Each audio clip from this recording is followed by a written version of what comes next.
Sir, എനിക്ക് അമേരിക്കയിലുള്ള visa വന്നു കേട്ടോ. ഞാൻ പോവാണേ. സ്വർഗത്തിലോ ബേബി ഇത്തിരി സിക്കാ, ഒന്ന് പെട്ടെന്ന് വരുവോ?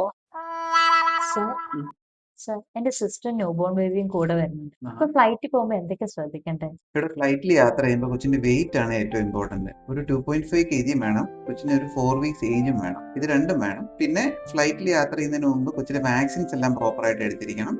കൊച്ചിന് അസുഖങ്ങളൊന്നും പ്രിഫറബിളി ഉണ്ടാവരുത്.